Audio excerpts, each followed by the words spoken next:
Welcome to podcast number 125. Why I say the number, I don't know, but it does keep me happy. I'm Heather from Wiggly Wigglers. I'm Richard from Wiggly Wigglers. I'm Farmer Phil. And we have just grasped from the road Rachel. That bird's back. Just as I was going to introduce Rachel, there is a sound coming from the wood burner, and it would appear that it's either a mouse in the house, which would be unfortunate on the Wiggly Podcast, or a bird in the hand.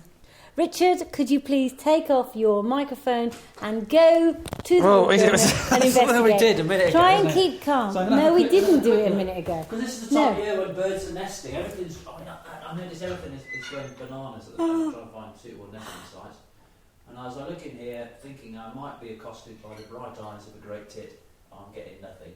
And I reckon the reason is because it's shooting down the flue of this fantastic wood burner that you've got in your lounge, and it's dropping some mosses and bits and bobs, and then it's leaping its way back up the flue and out of it. Why don't you leave the door open, and then during the podcast maybe a great tit will fly out?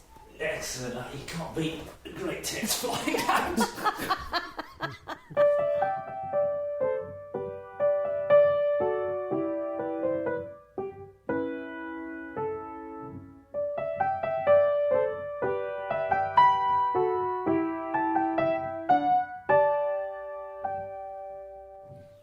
No bird at the moment, but we'll keep you posted, listener, as we go through this podcast. It could be that we're disturbed by tweeting. Yeah. Wiggly Wigglers is all about sustainable living. It's sort of a forkful of country. That's how it is. And if you want to find out more, go to www.wigglyWigglers.co.uk. Absolutely. And we've got a good blog. Have you been We've got a really blog? good blog. Karen makes a fantastic effort with that blog. It's going from strength to strength. And we've got quite a few people reading it now, I think, on a regular basis. Yes. And if you want to hear what Karen sounds like, she did her first ever podcast interview on 123. And she went and found out all about Karen Kennard, who slimmed her bin to a waist size 0. It was very Radio 4, wasn't it? It was Radio 4. Fantastic. And do you know what she ended up at the end of the week? Do you know what was in her bin? 2 ounces. No, 1 plaster, like sticky plaster that goes on your finger. Yep. And 2 butter wrappers. Fantastic. That's all. That's it. That was a lot. Yep. Just goes to show, doesn't it? We've got Rachel coming up on this week's show. Welcome, Rachel, once again. Hello. She is doing an MA in Sustainable Development, and she's sponsored by the Bulmer Foundation, and we're going to hear a bit more about carbon footprinting. We've got a Monty Farmcast coming up, but first of all, I'm going to plough on through the feedback that we've got over the past few weeks. Here we go. April Simpson says, Wiggly Wigglers, come back from your break. I'm going crazy in Shanghai without the podcast. It's so polluted. It's so noisy in the city. I need to hear some bird song. There we are. And some belly Brit laughter. Ready then? Oh. That's very convincing. Okay. I think Phil made an effort there as well, didn't he? To be on the stage, Phil. I'm wasted. I wander around this farm. I'll tell you what. Amateur dramatics, that's the way forward for you. Here's a question from Mia. Last week, when I topped up the bucket with waste, this is the Bokashi bucket, I was greeted by a pear drop smell. If my chemistry serves me right, it's formed by the reaction of alcohol with acid. I've now started to cover the stuff with cling film and a plastic bag to try and exclude the air that's in the bucket. At least I know something is working. Is this fermentation? It is fermentation. Pear drop smell. The pear drop, essence of pear drop, is an ester, which is amyl acetate, which is produced when an alcohol and an acid react together. And I suspect it is a product of fermentation, and it probably, she's dead right, it proves it's fermenting and doing what it should. You amaze me, Phil. How is it that you know everything to do, anything that's associated with alcohol, even tenuous links? You're there. You're just completely on the ball. Mention alcohol. Well travelled, me, Rich. Also, I had a very good chemistry teacher who had fair zest for life, and he taught us in things we understood. So alcohol, definitely. Fantastic. Sherry says, I've promised somebody else that I would ask you this question. My friend, is that how people, describe things when it's really them. My friend has discovered strange grey maggot-like things in her wormery. Not as wiggly as maggots, but they're about half an inch long with a pointed bit at one end. My best guess is that they're actually baby worms. What do you think? They're probably rat-tailed maggots. Oh. They're a fly larva. They're completely harmless. Yep. I've seen those. They're grey and they're fairly disgusting pointy looking, but they're kind of helping. They're contributing to the whole wormery scenario, but they're just not very nice. And I think the reason they're in there is because it's too wet. Thank you, Richard. Rachel, you've got a wormery. How's your can of worms going? Oh, it's going very well after the trauma of finding half of my worms frozen in the sump and having to break them out of the ice and then put them on my hand and give them the kiss of life to try and resuscitate them, which I don't know if it's worked. I put them all back in. I think the other worms might have just eaten them. A worm can survive freezing. It can't. They can survive sort of almost freezing, almost in crystalline water, but there is a danger that they could be made sterile off the back of that. Goodness. So you might lose your next generation of worms, which will work better than your first. So worth bearing in mind. Eggs should be fine. You need to finally hone your worm husbandry skills, Rachel. I can see that. You're just neglecting your wormery, aren't you? We've got a message from Anna from the Engaging Brand. She says, great to have you back, Wigglers. Monday morning just wasn't the same without you. And from Doug Gloddock in Edmonton, he says, glad to hear the Wiggly team once more after recently discovering the podcast and spending 2 months catching up on all the episodes. Oh, poor old Doug. I was in withdrawal during February. Here's to another 120 or so before another break. Don't worry, Doug. Our series are 121 long, so there's absolutely no issue with having a break. Oh dear, Michael's just fell off his chair. Just so they could know don't worry. are joking. Yeah, you can rely on me, Doug. 121 in each series. Can't wait for series 5. Fantastic. That will be in year 2021. Do you think he ought to book a place in the hospital now for recuperation or not? I reckon. Perhaps a mental institute might be more appropriate. Podchef says, hooray for the return of the Wiggly Wigglers podcast. From the near row to the cooker episode. The cooker episode was 1, 2, 3. The near row? What was the near row? The near row was you arguing with Phil over pigs and wheat. And we didn't quite get into it, did we? No, we'll go back to that, I reckon. You've been sorely missed. Anytime you want me, dear, I'll pop across the pond and give you some guidance. Was he visiting you this year or something? Hope so. Yeah. Henry from London says, I'm really enjoying the podcast. Thank you, Henry. More feedback from Richard, who's got a stash of it filed somewhere. Yeah. So we'll see. But in the meantime, let's have a Monty Farmcast. Bring it on, Montague. Montycast, a weekly fact on farming. It takes a hen 24 to 26 hours to lay an egg. Another Montycast, a weekly fact on farming, next week. Thank you, Monty. We have Rachel Harries on the Wiggly Sofa this week. Welcome, Rachel. Hello, Heather. She is an MA student and she's studying sustainable development. It's sponsored by Bulmers. I've said that so many times, but it's nice to say. And she has completed the Wiggly carbon footprint. And there's a few things that I want to grill her down about. And also, what is the point in doing this if we haven't actually done anything about it? Yeah, so we'll have a look at what we've actually taken from this report and achieved. Have you done anything, Farmer Phil? Not a lot, no. I thought you'd sorted out your plastic.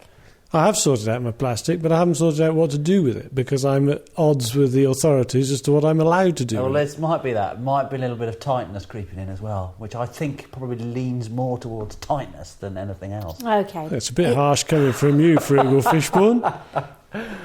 One of the questions that Rachel found out that the staff had issues with were, I don't think they should be flying to Holland. No. Well, we have addressed that because we're now we are going on the train.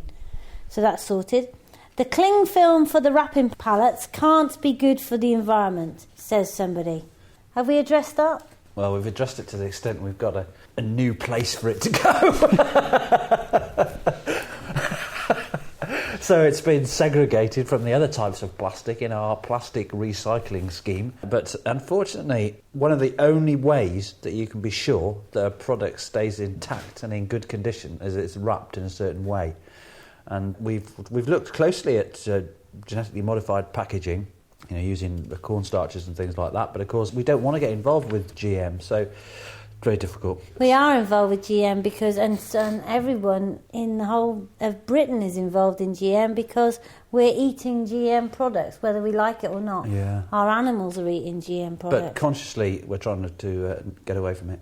But surely, although cling film shrink wrap is a complete pain because it blows around all over the place and all the rest of it, in terms of the actual weight or quantity of plastic per pallet, we're talking about very small amounts, I would imagine. I have, as you know, big problems with the recycling industry in inverted commas because I don't think much recycling goes on. But the real thing is, what benefit do you get from using that bit of shrink wrap or whatever, and then what can you do with it after you've used it to either recycle it or use it for another purpose? Rachel, what are we supposed to do? Well, I see what Phil's saying, but one of the things that I think you're not thinking about is where it comes from. And shrink wrap, plastic, no doubt comes from oil. And by all appearances, what we're hearing is that our oil is running out. So perhaps, rather than waiting until it runs out and prices skyrocket, we think about what alternatives there are now, because at some point we are going to have to think about different things, because so much is made of oil. I absolutely agree with you, Rachel, and I have no issues with that at all. And ultimately you're dead right, there won't be any oil, so we won't have the choice. But right now we've got the choice of several different things we can use oil for.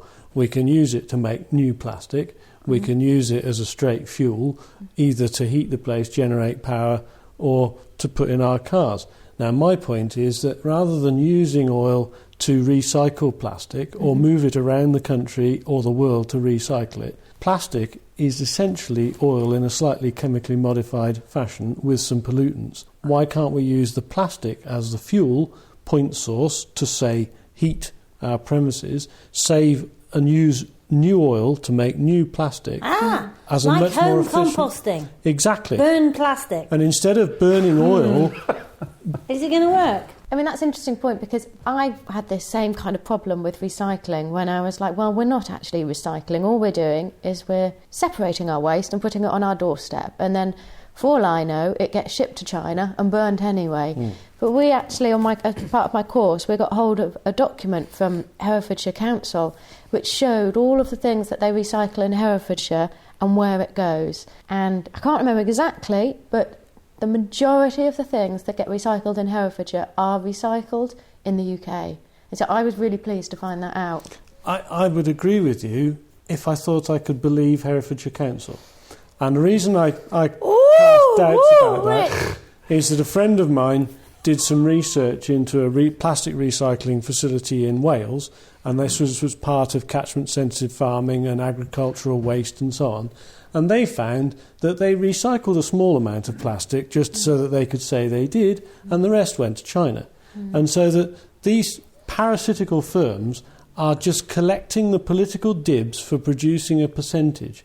And to my mind, that doesn't cure anything. I'm with you on the need to do something, but I just think there's a lot of politicking parasites going on, mucking it up. The thing is... right, Rich. Yeah. So why not, says Farmer Phil, instead of transporting the plastic, using the fuel to burn the engine, to take to somewhere else, to recycle the plastic, to use the fuel to burn, to bring it back, why not Farmer Phil puts his plastic in his boiler, burns it? You see, that would be fine as long as there was some sort of proper filtering of emissions. Because if you go and burn dirty plastic, all those horrible, hideous contaminants that aren't present in refined oil would be emitted into the atmosphere and cause untold calamities. And they do, there are huge problems with these I totally emissions. agree with you. And the design of the boiler would have to be critical, and the mixture that you fed it. I'm not suggesting you could feed it neat plastic, because I don't think that would work. But I would also say that burning oil in your central heating system produces dioxins and pollutants other than carbon dioxide, and burning wood on your wood burner certainly produces dioxins and pollutants, and they go into the atmosphere unfiltered, which brings me back to my original comment, was that if we use less energy from wherever it comes, whether it's wood or burning plastics or burning oil, whatever, we will reduce the pollutants that go into the atmosphere, which I couldn't agree more with you. You've completely hit the nail on the head, though, there, Phil. But I mean, ultimately, you could end this whole debate and all this discussion about emissions and reducing the certain ways we do things and changing in behaviour. Actually, the only way that we'd make any real difference is by completely changing the way we behave. But I just feel our behaviour is being skewed by politics. My last example, before we go back to Rachel, was that... Yeah, you have had a bit of airtime, Phil. Our council, we put out our different waste in different coloured bags for recycling, segregated and so on. So the purple bag is for paper and clothes. And I see that the council have collected our purple bag, but they have taken out of it and left on the side of the road half a dozen bits of card and cardboard that they didn't like the look of. So they've just left them on the side of the road. They've taken out and I think, one of your for God's sake, what is the world coming to? You know, it's either you're going to get on and do the job and do it properly, or you're going to have a political load of rubbish where you leave the waste on the side of the road. And this is almost one of the main problems with the whole recyclable good collection services that local authorities provide. Is that element of confusion. So people, think, what can I put in here? What can I put in there? And it's actually disheartening if you do put stuff out. You go to the effort of sorting stuff, put stuff out, and the dustman picks a few things out of the bag or puts a little purple notice on there saying can't take this because there's a yoghurt pot in here or something like that. I've bought a yoghurt maker. Have you? Yes, because I looked at our waste and primarily now it's yoghurt pots. And so I've bought a yoghurt maker last night and I'm going to try making our own yoghurt. Oh, fantastic. So then we don't have any waste. Rachel was talking about yoghurt earlier on, Yes, I used to make yoghurt in Spain, but the only way that we ever had any success was by using UHT milk because it's already sterilised. When I've tried to make yoghurt in this country, and I know that I'm just doing something wrong, it's not that it's impossible, but when I've tried to make yoghurt in this country using English milk, it doesn't work. Dear listener, let us know how you get on with your yoghurt making. We are gathered here today to attempt some yoghurt making, and on the next podcast we'll have a taste of Heather's yoghurt. By the sound of it, it might turn into cheese making. We shall see. Right, more recommendations here. Oh, well, some things are just so boring, aren't they? Screensavers and lighting. Yes, they are boring, and they're funny things because I think quite often people get really confused when you have little things like this because they say, okay, global warming is such a big problem. How can just changing a light bulb or not using a screensaver make any difference? How on earth can that relate? Yeah. Either they don't believe the statistics or they think, my input, my role in doing something is not going to make any difference because the problem is so huge. But it's all these little things. If everybody does little things.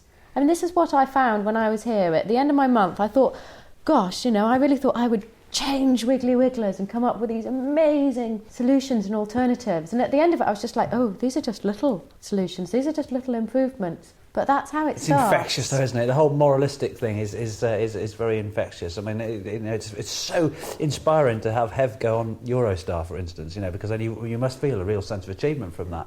It's a bit like when people say things like, why should I bother doing that? Because that's not really going to make a big difference. But of course, it is going to make a massive difference ultimately. It's a bit like mugging people, for instance. Well, you're not going to mug somebody because it's bad. It's not the right thing to do. It's going to make other people's lives difficult and unpleasant. So you don't do it. You don't do it because somebody else is doing it. So you don't say, the Chinese are doing all these things. There's so many of them. The production, manufacturing over there is so bad. Why should we make an effort? What difference is it going to make to us? But of course, ultimately, it's going to make a massive difference to all of us. So what have you done? Because obviously, I've made changes. In fact, I've put together a document that Rachel's got in front of her about Wiggly values, the environmental impact.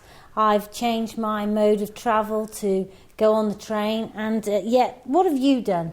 Because, Richard, it says here that commuting, lift sharing, cycling, etc. is what we need to do. Mm-hmm. And I don't think you've done anything. I've probably done quite a lot, really, in the context of Wiggly life. Have you? We've set up a little recycling, sorting our plastics properly. I think that's perhaps not just because of the fact that this report's done, something that was that's been bearing on my mind quite heavily for a while. But now there's a local guy comes and picks up our plastics. We have to sort them at source. He goes off. So that's being done nicely. He This goes is something off that Phil where? and I argued about the other day. Yeah. Does he recycle it? And the problem is, you see, is that it's all recycled, but the plastic goes down to South Wales. Now, I had assurances from the guy who picks up the plastics, Farm Plastics Recycling, to say that he was sure that all the plastics are recycled and reused in Wales, in Swansea. However, interestingly, I did speak to someone the other day and she said, are you sure that's the case? Because, and exactly the same as Phil has said earlier on. But anyway, but out of a choice, you see, we have a choice of skipping the stuff or sending it to a place where it could do more good than harm. I don't know if this is a good idea to recommend it on a global scale, but there is the alternative that you deal with your own waste on site, and if that means burning it, then you're not creating all of these emissions by transporting it somewhere else. The issue with that on the farm is that although it is legal to burn plastic as long as you don't pollute the atmosphere, in inverted commas, and that is at the moment measured by the colour of the smoke, nothing more or less scientific than that, on a farm basis, we now have rulings that go along with our subsidy that say that we're not allowed to, so that they bribe us with our subsidy to, in inverted commas, recycle the plastic. But the question I got for Rachel was that we talk round all these issues and we investigate what Wigglies are up to and so on. Are we not steadily talking ourselves to the point that the cost of energy to us, either as domestic people or possibly businesses, and there's major issues with what I'm about to say, but it's just not expensive enough to make us change our ways, that we still tip fuel in the cars, we still heat our houses. If we couldn't afford to, then we would change our ways soon enough. The writing's on the wall, isn't it? We're not going to be able to afford to for very much longer. But what I'm getting at, Rich, is that we all earn goodish wages, and if we don't, then we work harder so we earn a bit more. And it's essentially to cover our household bills, one of which is the cost of heating our house to a comfortable temperature. Yeah. But we all as children, particularly those of us who live in the countryside, remember our households being much colder than we have them now, pre-central heating and all the rest of it. Is it not the cost of the fuel that prevents us from actually saying, well, no, we can't afford to do that like that. We'll use less oil or less electricity. Rachel, do you think the price of energy is the problem, so we need it to go up? Quite possibly. I think the price of flying is a major problem. But it's like so many things. Do we pay the true cost of them? Do we pay the true cost of fuel we put in our car? Do we pay the true cost of the fuel that we burn in our houses, the electricity? Do we pay the true cost of our food as well? Because most of the time we don't, because we're not paying the cost for the pollution that it causes. So I think it's an interesting thing, because, I mean, fuel in the car is particularly interesting, because if you look at the cost of the actual fuel, take the tax out of it, which in our country is very high, it's ridiculously cheap. It's arguable whether you think the government use the tax they get out of it to the environmental good, but if you started to pay a proper price for the fuel, which actually was high enough to modify your use of it, and I say that advisedly because in a business sense there are huge implications with just ratcheting up the cost of energy. But on a social scale, I think that the cost of heating your house and so on is ridiculously cheap. And that's why we all say we'll have some low energy light bulbs and so on, but we're not actually going to have the house cooler, which would be a massive difference. I'm freezing. I am absolutely freezing here. It is brass monkeys, isn't Oh, it's really cold in here. Listen, coming to the conclusion of this, would this report inspire us to recommend other small businesses or other businesses on any scale to actually bother to do it? Let's go round the room now and say what we think. I mean, Rachel, have you got something from doing this report, and would you recommend this to other people? I think I would, definitely. I mean, from a business, it depends on what you're doing in your business and why you're doing it. But I think that a lot of the time, if you're looking at ways of being more sustainable, more green, more eco, whatever you want to call it, the chances are you're going to be using your resources more efficiently. And if you're using your resources more efficiently, then you're probably saving money. And I think that's what a lot of businesses want. And if the two go hand in hand, then there's an extra incentive. And where do you think, I mean, I suppose it's impossible to say, but where do you think Wiggly's fits into this whole carbon footprint world of business? Have you measured us against other companies? You know, I saw in here actually that we're producing half as much as somebody else in the whole thing. So can't we just sit here smugly smiling and say, oh, we're very clever? You could do, Heather. I'm sure you will anyway. Actually, yeah. I am, actually. Aren't I? Yeah. I mean, that was interesting because I contacted Greig Farm Organics, and they were actually the only similar company, similar size, with a mail order business who'd done a similar exercise. And the reason that they'd done it was because Bob Kennard's son had done an MSc in sustainable development, something or other like me, so I think he'd done it on cheap. But I didn't get detailed figures from them on how their carbon footprint broke down. So I don't know whether they do certain things that are different or more than Wiggly's does. So comparing them directly without more information is a bit hard. Oh, so we're not Sorry, better. Heather. No. Well, I think you can still give yourself a pat on the back for actually doing it, because so many businesses haven't. And a lot of them don't want to do it because I think they're scared of what they'll find. And if it's not going to be a good PR opportunity for them, then why do it? I saw that. We won't mention names, but I saw one company actually said, we are not going to do our carbon footprint because we don't think it will be a good marketing exercise. That's very sad, isn't it? That is sad. Farmer Phil? Yeah, I think it's absolutely crucial. And from a farming point of view, although I could probably identify my main carbon issues straight off the bat, I think that there are two things that Rachel said. The use of resource is, or should be, crucial in any business, and using it better, if that makes the business more sustainable, greener, whatever you want to call it, that's got to be good. And from a farming point of view, absolutely, if there are ways that I can improve my carbon footprint, for want of a better phrase, then that will improve my business financially, and it will improve it in a sustainable way, and I think that's important. I think we'd best come to me next, because we want to end up on a positive outcome, and mine isn't positive. I think that the question still was completely wrong. I think the idea of producing a carbon footprint is ridiculous, and what we should be doing is looking at triple bottom line accounting and looking at the social, the economic and the business sustainability. And but for isn't me, carbon footprinting part of that? It is. It is exactly that. It's part of that. It answers one tiny question, and it's been a brilliant experience having Rachel at Wiggly Wigglers for the month. And the questions that it's brought up have been great, I think, for the company. And the fact that we've got the values and all these questions coming out of it is great. But for me, I would never advocate another company doing a carbon footprint, because I really think it's about so much more. And the idea that we are spending our time bickering as to whether Heather can fly to the US or Richard should drive from Foundhope is so ridiculous compared to the social, the economic, the environmental benefits of what we're trying to do. And it just drives me potty that we stick on these tiny little issues. Over to you, Rich. So far as Wiggly's is concerned, what Rachel's presence has done here has been a fantastic opportunity to involve everybody in this process. So carbon footprinting per se is purely a nucleus to look at the bigger picture. What it's done for Wiggly's is it's given everybody the opportunity to feed in to a document which essentially makes us look at our operations a bit harder. It puts everything into perspective. It puts everything in black and white, but it gives us some material to move on with. And the fact it was kind of incidental that Rachel was here when she was here, and we were addressing many issues and really drawing that all together. So it's very much an integral part of what a business is all about. Rich, that's brilliant. Rachel? It's really interesting. I think you've got a really good point there, Heather. And I came to Wiggly's only for 1 month. I was asked to come here to do a carbon footprinting.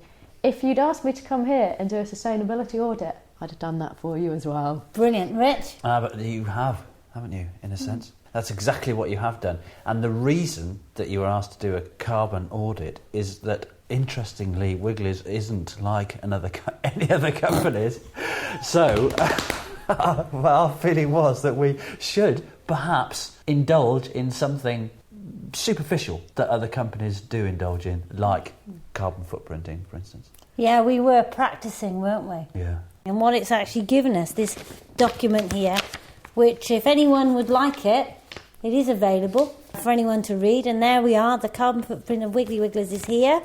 And it was produced in January 2008.